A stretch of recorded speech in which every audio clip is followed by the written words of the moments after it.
عليكم السلام. الله أكبر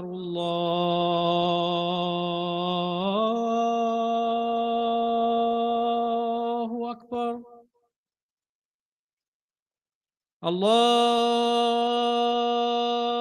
الله أكبر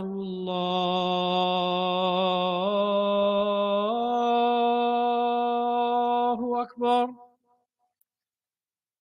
أشهد أن لا إله إلا الله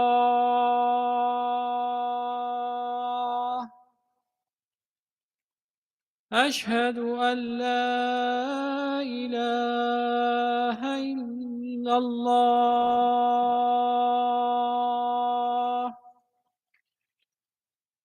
أشهد أن محمدا رسول الله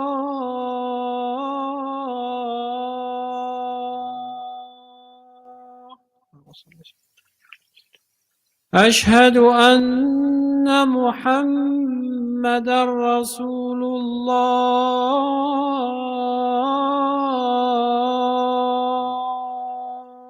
الله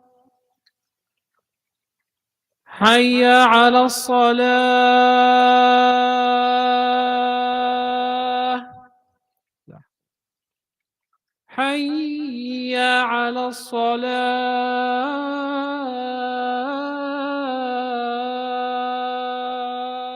الصلاة حي على الفلاح حي على الفلاح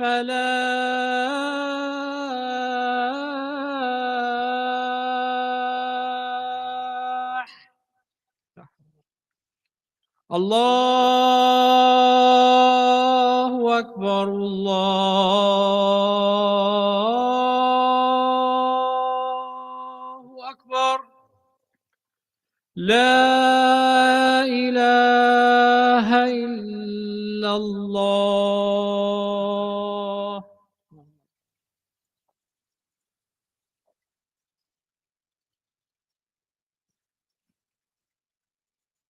الحمد لله نحمده ونستعينه ونستهديه ونستغفره ونعوذ بالله من شرور انفسنا ومن سيئات اعمالنا من يهده الله هو المهتد ومن يضلل فلن تجد له وليا مرشدا واشهد ان لا اله الا الله وحده لا شريك له واشهد ان محمدا عبده ورسوله وصفيه وخليله بلغ الرساله وادى الامانه ونصح للامه فتركها على المحجه البيضاء ليلها كنهارها ما زاغ عنها إلا هالك وما استمسك بها إلا مهتد صلوات الله وسلامه عليه وعلى آله وصحبه أجمعين وبعد. I'll start with an apology. My voice is gone. I made the first khutbah. I think I was over passionate and enthusiastic in that khutbah. So inshallah I'll try to do my best to deliver the khutbah in the best manner and in the best possible way, inshallah.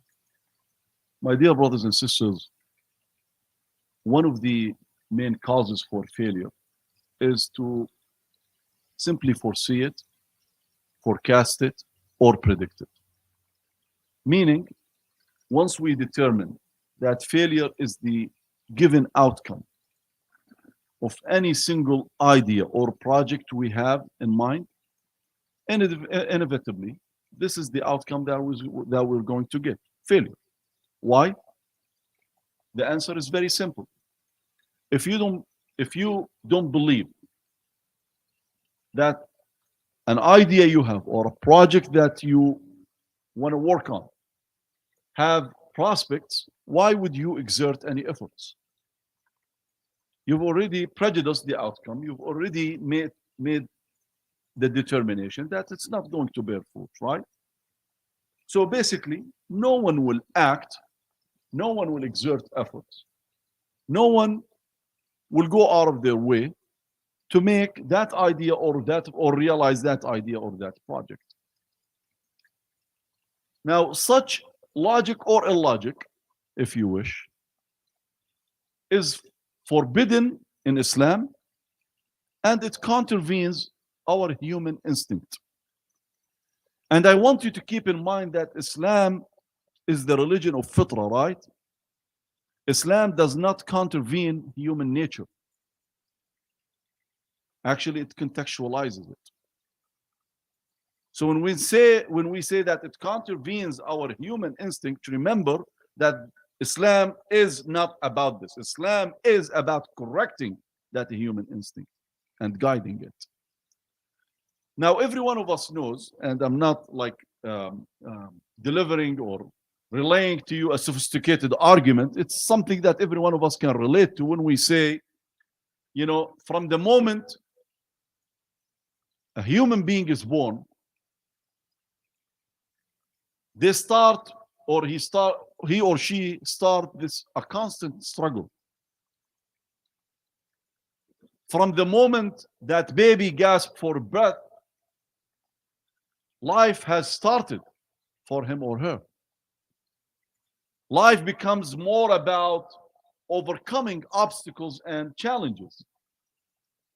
Everyone can relate to this. Allah tells us in the Quran, يا أيها الإنسان إنك كادح إلى ربك كادحا فملاقيه. That every human being is in that constant struggle of overcoming the obstacles and the challenges, trying to deliver responses to them. If you ask yourself, why do I go to work? Because you want to deliver to your family, right? And you want to deliver for yourself. Why do I invest in studying? Or why do I invest in my skills if I'm a handyman? Why do I work hard? Or why do we send our children to school? Is it that we want to torment them from an early age? Mainly, especially when it's during the freezing winter here in Boston, let's say. Is it that you want to torment that kid for 12 years and then add to it another 4, if not more? We know it's not about this, right? We want to invest in their future. That's why we want to equip them with the skills to cope with this life. Why do we seek medical care when we're sick? Because we want to have a better life. So everything that we do in this life is about what? Is about overcoming the obstacles and challenges, because it's not a choice that we make that we face obstacles and challenges in our lives. Whether we get sick or we lose money or we lose the beloved one or whatever hardships we go through this life. It's not a choice that we make. You know where our choice lays? It's with the response. How we respond to these challenges. So it's not acceptable that we prejudice the outcome and say, I'm not going to be able to deliver a response. Because once you say that, it means that I'm not sending my children or my kids to school. It means that I'm not going to spend time trying to raise them.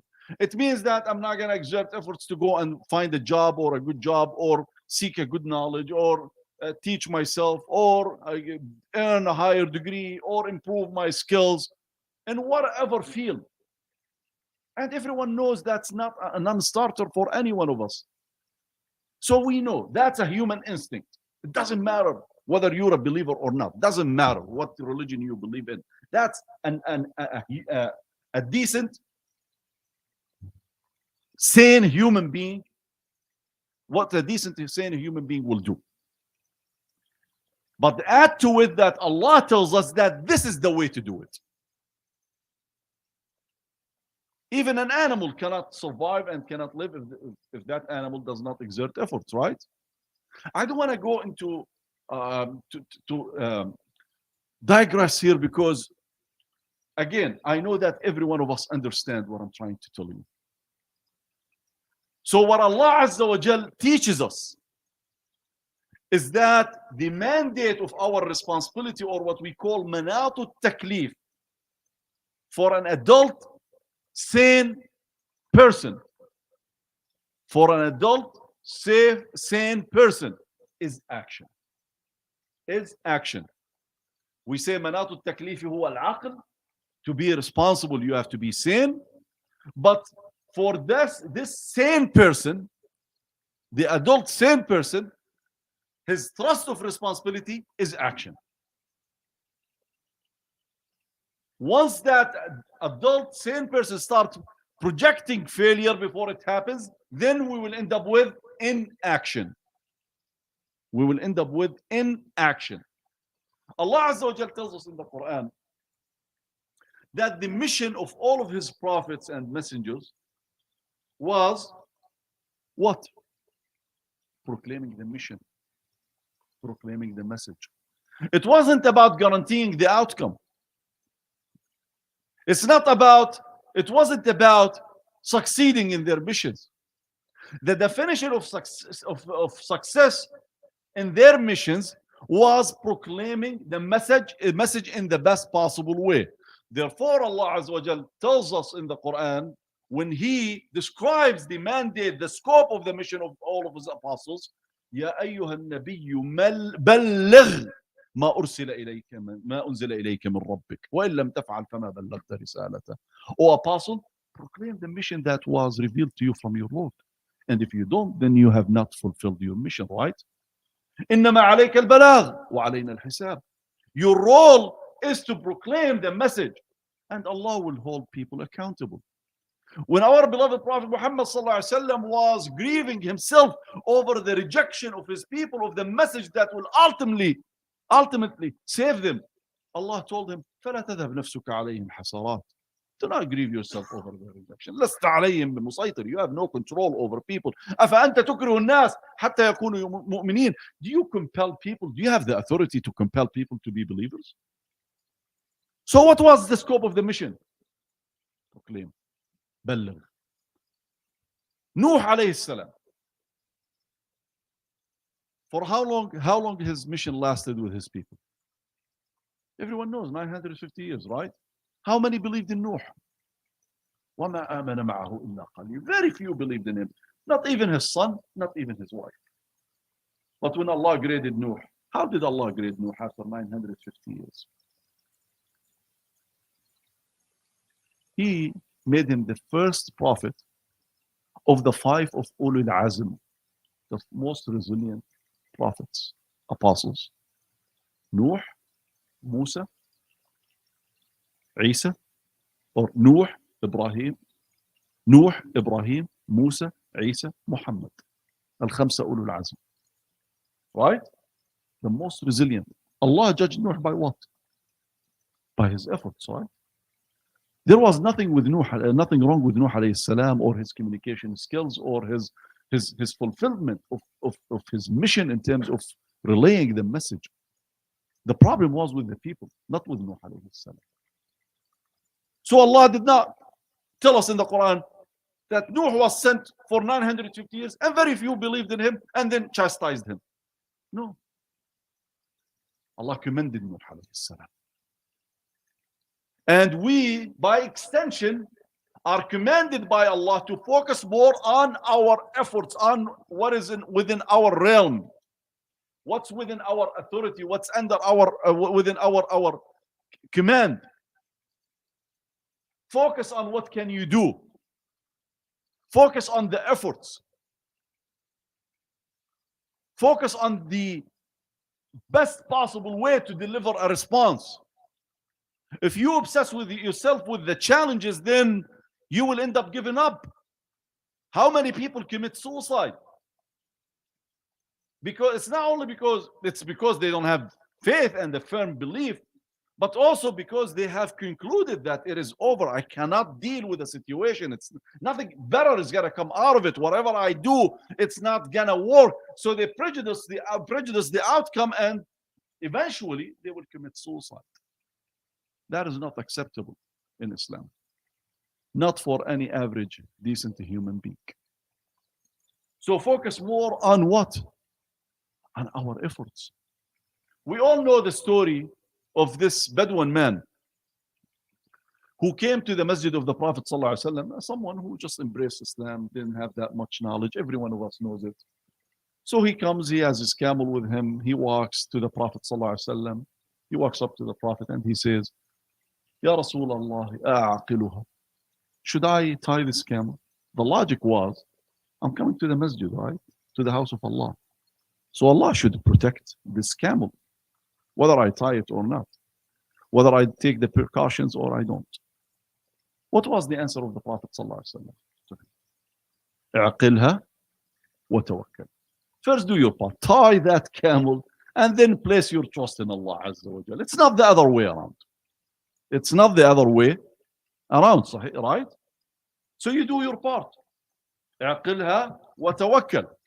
Now you will find some people who abuse this rule, who abuse the Quran, who abuse the command of Allah, when they try to take some of his ayahs, some of his verses as a license for inaction.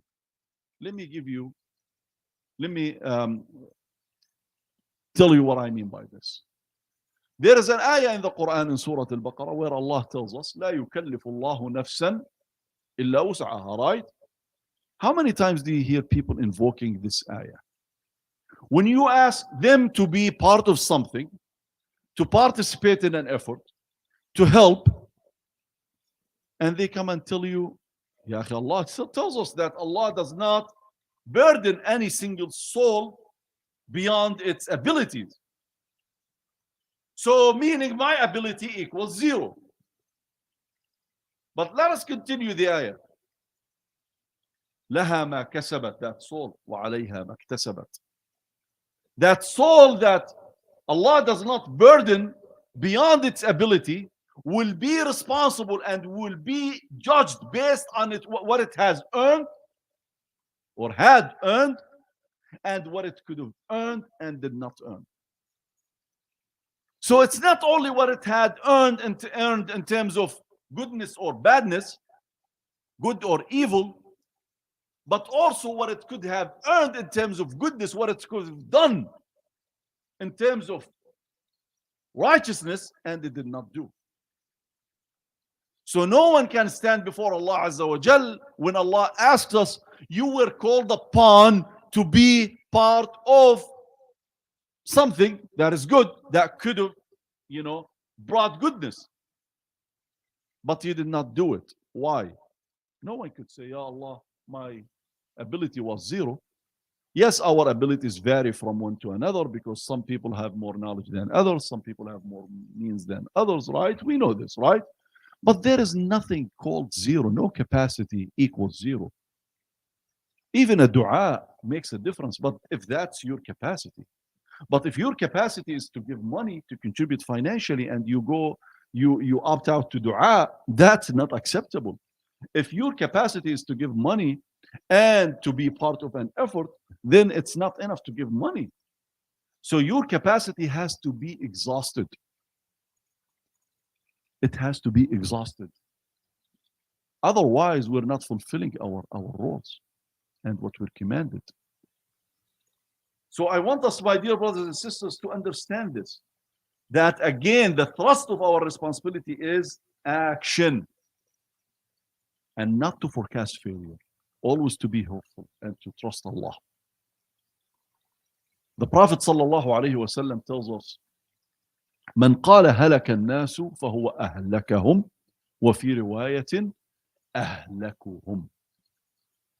So the Prophet says, whoever says people have perished, then it is him who caused them to perish, or it is him who perished first amongst them. 2 narrations. Why? Because this person has forecasted failure. So there was a lack of action on his part, and he discouraged and demoralized people around him. That is not acceptable. Allah will not accept this. It contravenes our human instinct, and it's forbidden in Islam. So we always focus on what we can do.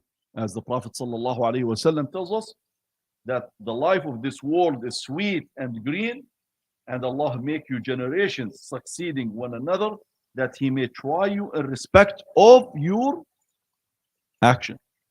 الدنيا حلوة خضراء والله وإن الله مستخلفكم فيها فناظر ما تعملون. Because our action is what testifies to our faith. Action testifies to our faith. Everyone can say, I'm a believer. But we need to see it expressed and demonstrated. And if we're not a people of faith, still, as a human beings, no one can make an argument that I believe that my actions are required from me as a human being to have a better life, but I'm not doing it. No, it doesn't make sense. It doesn't make sense. My brothers and sisters, if we fail to act, then we will be among those who Allah called the ignorant and the unjust. In the Quran, Allah Azza wa Jal tells us that إِنَّا عَرَضْنَا الْأَمَانَةَ عَلَى السَّمَاوَاتِ وَالْأَرْضِ وَالْجِبَالِ فأبين أن يحملنها وأشفقن منها وحملها الإنسان إنه كان ظلوما جهولا. Allah tells us that surely we offered the trust, and I will tell you what the trust is now, to the heavens and earth and the mountains, but they refused to be unfaithful to it and feared from it. But man took it, but man took the responsibility, but turned unfaithful to it. Surely he is unjust and ignorant. You want to understand? Let's go first to the trust. What does it mean? إِنَّا عَرَضْنَا الْأَمَانَةَ. Amana, the trust that was offered, and that man took it. Amana is establishing order, establishing justice, being the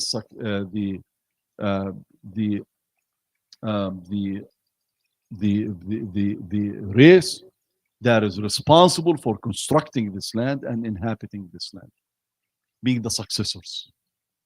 إني جاعلك للناس خليفة. أو I'm trying to remember the ayah when Allah calls Adam alayhi السلام a khalifa, a successor on earth. قال وتجعل فيها من يفسد فيها. Right now, that's another story. So we were created with the sole mission to be the successors on this land. Why? To construct it, to inhabit it, and to obey the commands of Allah, to fulfill the mission, that mission of construction and inhabitants. But once we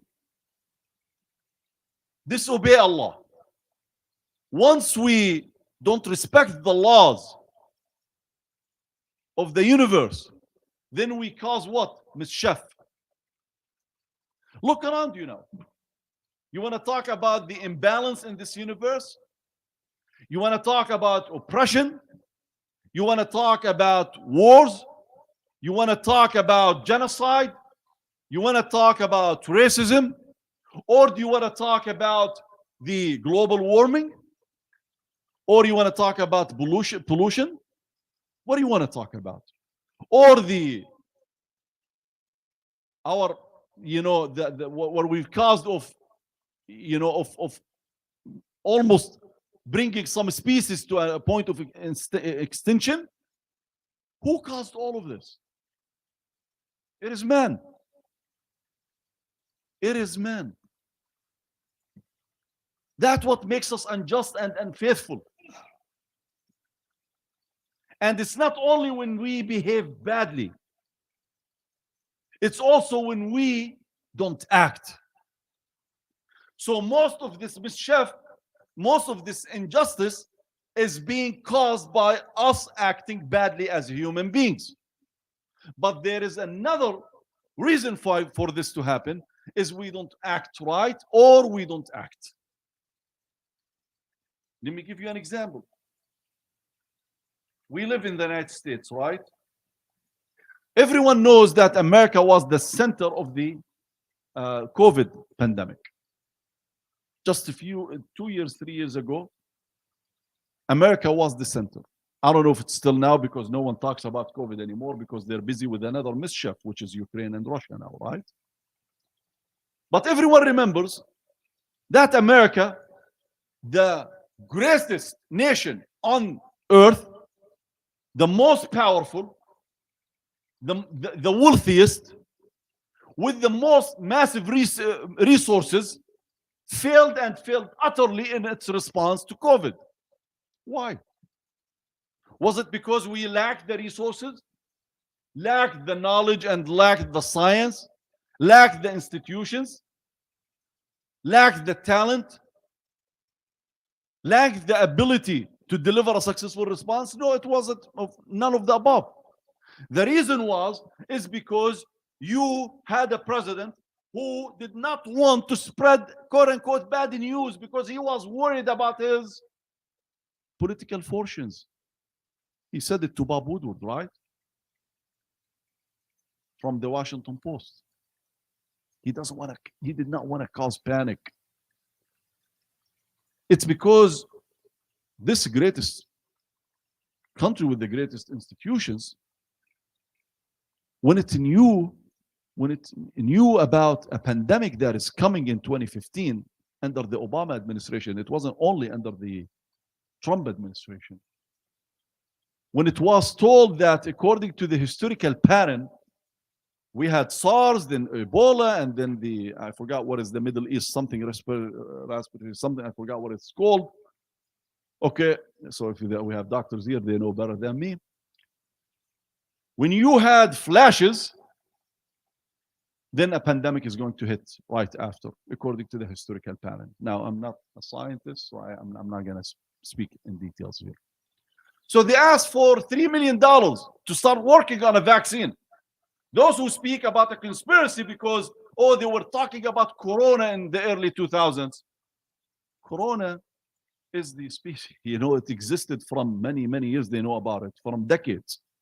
That's why they call it the novel Corona. So now that's a new, it's not a new species. It's, I'm trying to remember the word. Not even a strain when they call it Tafrat. Okay. Anyway, so it developed because we did not deal with it. So we refused to give, the Obama administration refused to give $3 million to a pandemic that scientists were saying that it's coming. Inevitably, it's going to come. So America ended up on its own losing $8 trillion with all of the stimulus packages. You want to know why you have inflation now? Because we refused to act when we had the knowledge. We refused to act. My brothers and sisters, many of us talk about the forces of evil. We know that evil exists in this life, right? We know that mischief exists in this life. We know that oppression exists in this life. We know that occupation exists in this life. We know that wars and destruction exists in this life. We know that evil was created, at least with man, when Adam was created, when Iblis refused to obey Allah Azza wa Jal and to bow down to Adam. And when he declared his wicked threat that he's going to misguide us. We know that evil was created by then. At the minimum, maybe it was before. We don't, but at least we know with the creation of Adam, with Satan making that wicked threat that he's going to misguide us and that he's going to cause mischief by way of us. We know. But Allah was clear in his response to Iblis, who himself acknowledged that he does not have authority over the sincere servants of Allah. إِلَّا عِبَادَكَ مِنْهُمُ الْمُخْلَصِينَ. And then Allah told him, responded to him, إِنَّ عِبَادِي لَيْسَ لَكَ عَلَيْهِمْ سُلْطَانٌ إِلَّا مَنِ اتَّبَعَكَ مِنَ الْغَاوِينَ. That you have no control over my servants except those who make themselves vulnerable to you. Exactly. So the challenge is there. It's not in our hands. We cannot eliminate evil because it existed with us or before us. But what is within our means and within our hands is to respond to it, is to choose on what side we're going to be, to reject it. And how do we do this? Allah tells us in the Quran of a sunnah called Sunnah al-Tadafu', the repellent law. وَلَوْلَا دَفْعُ اللَّهِ النَّاسَ بَعْضَهُمْ بِبَعْضٍ لَفَسَدَتِ الْأَرْضِ. Were it not for Allah repelling some men with others, the earth would certainly be in a state of disorder. Meaning our role is action. is what we do. Evil exists, we try to stand up to that evil, and we stand for justice. Mischief exists, we try to defeat it, or to diffuse it, or to weaken it. Oppression exists, racism exists, you stand up to them. Some might say, but we lack the means. We don't have the same means that others have. Allah will not ask us about how much the forces of evil invested in their evil. Allah will ask us, how much did you invest in your goodness? Trying to respond to it. Every single prophet, almost, with very few exceptions of Dawood and Sulaiman alayhim as-salam, maybe, were at a disadvantage. Muhammad sallallahu alaihi wasallam was at a disadvantage. Some of the prophets were even killed, right? The Quran tells us that. But none of them was exonerated from the responsibility of trying to stand up to evil and to push back against injustice. أقول قولي هذا وأستغفر الله العظيم.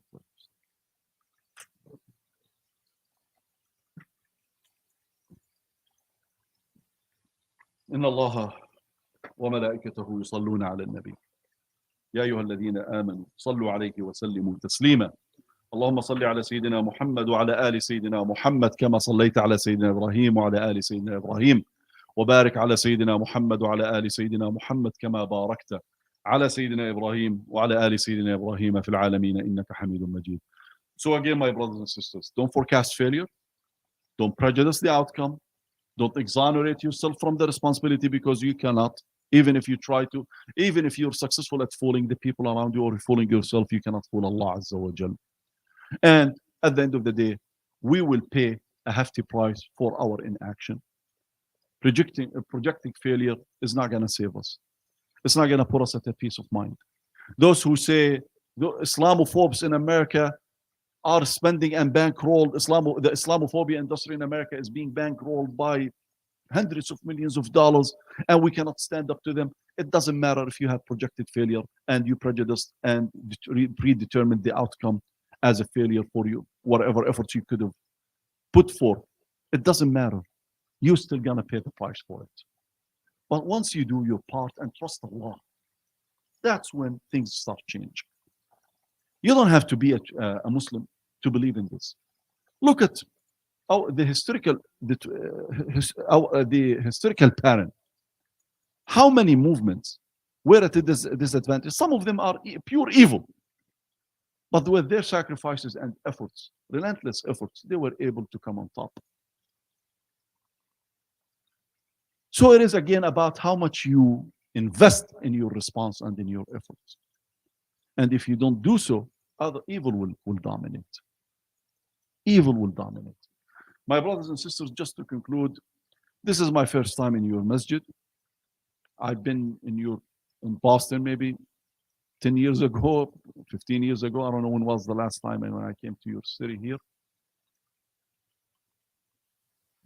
And I'm not here to fundraise. I'm here because we were invited by your community to an event tomorrow between 5 and 8 about Palestine. It will take place in your masjid here between 5 and 8, a cultural day, I guess, for Palestine. My name is Osama Burshid. I'm the executive director of 2 affiliate organizations. One is called the American Muslims for Palestine. That was established in 2006. It's a 501c3 organization like your masjid. Another one is the Americans for Justice in Palestine Action, a 501c4 organization that was established last year to do unlimited advocacy and lobbying for Palestine.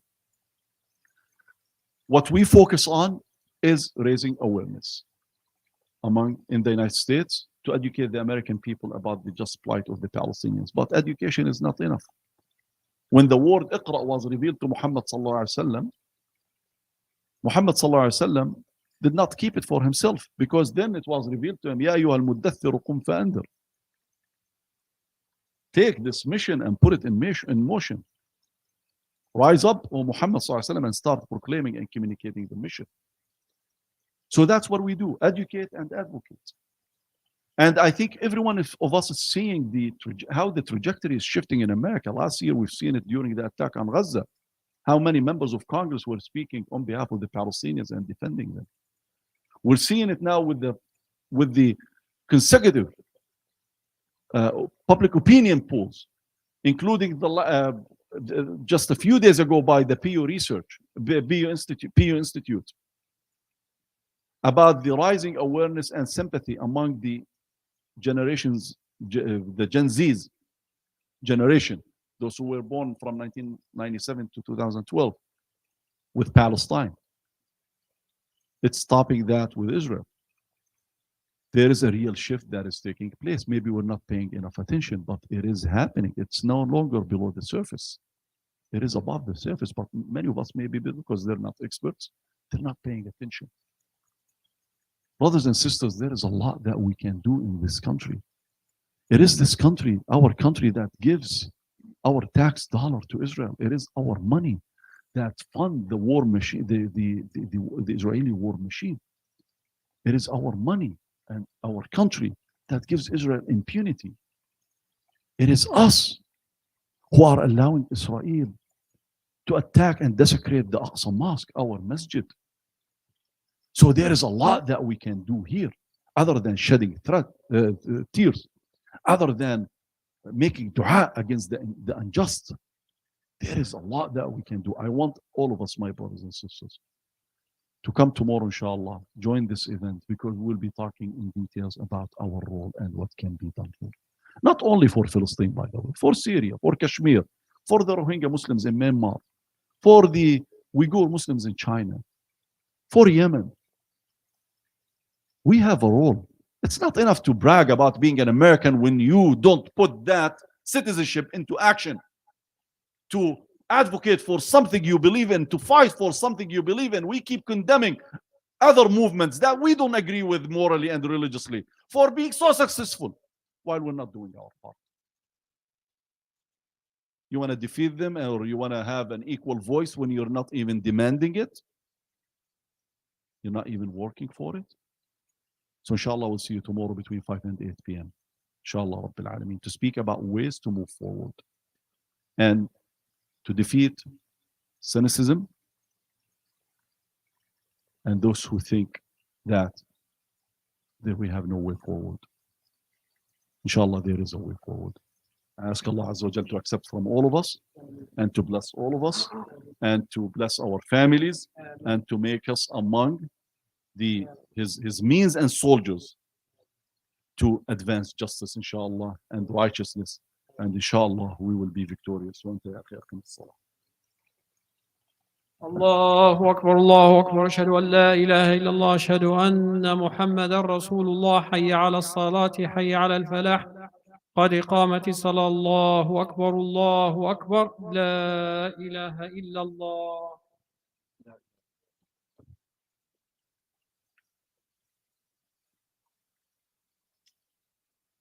استووا, straighten your lines.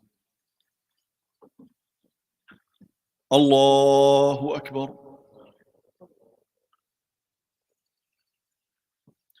Bismillahir Rahmanir Rahim. Alhamdulillahi Rabbil Alameen. Ar-Rahmanir Rahim. Maliki Yawmiddin.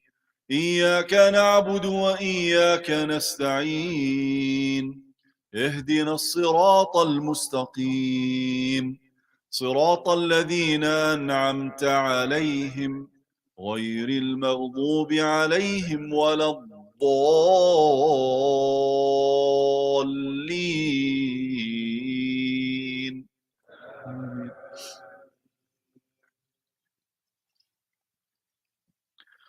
إن المتقين في جنات وعيون ادخلوها بسلام آمنين ونزعنا ما في صدورهم من غل إخوانا على سرر متقابلين لا يمسهم فيها نصب وما هم منها بمخرجين نبئ عبادي أني أنا الغفور الرحيم نبئ عبادي أني أنا الغفور الرحيم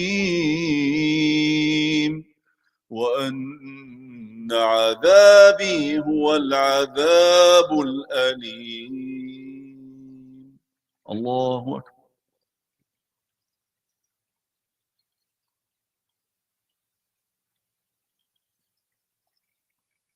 سمع الله لمن حمده الله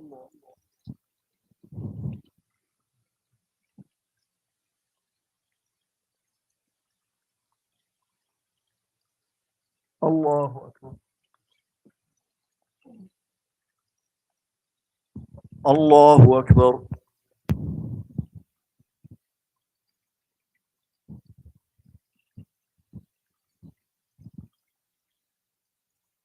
الله أكبر بسم الله الرحمن الرحيم الحمد لله رب العالمين الرحمن الرحيم مالك يوم الدين إياك نعبد وإياك نستعين اهدنا الصراط المستقيم صراط الذين أنعمت عليهم غير المغضوب عليهم ولا الضالين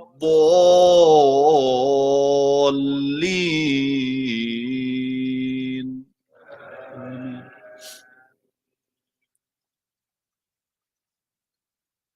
والعصر إن الإنسان لفي خسر إلا الذين آمنوا وعملوا الصالحات وتواصوا بالحق وتواصوا بالصبر الله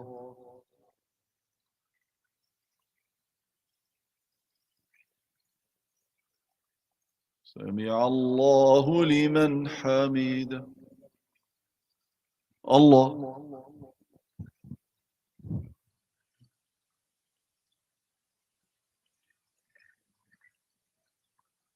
الله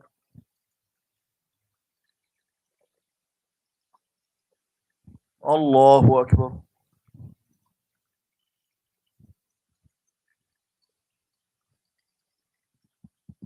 الله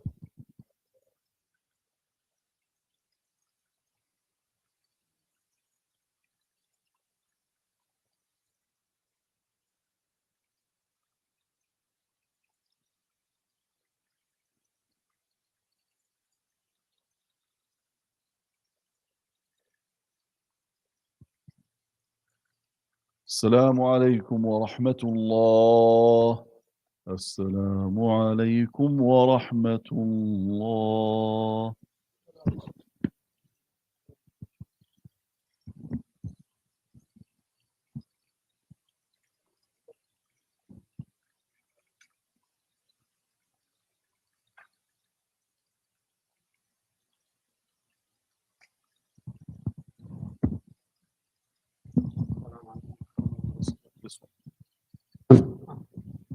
Assalamu alaikum warahmatullahi wabarakatuh. Inshallah, tomorrow at 5 p.m., 5 to 8 p.m., we have the Palestinian Cultural Day. And inshallah, we're going to have Dabka group. Brother Osama will be the speaker, inshallah. We're going to have poetry and food, free Palestinian food, inshallah. And we're going to have some arts, some posters, some Palestinian dresses, and a mini like bazaar things for Palestine, inshallah. So please join us tomorrow with your family and friends and come learn and dedicate yourself and how you can help the Palestinian cause. Also, on your way out, please do not forget the masjid from your donation. Jazakumullah khairan, barakallahu feekum. It's in the parking lot. It's going to be outside in the parking lot, inshallah.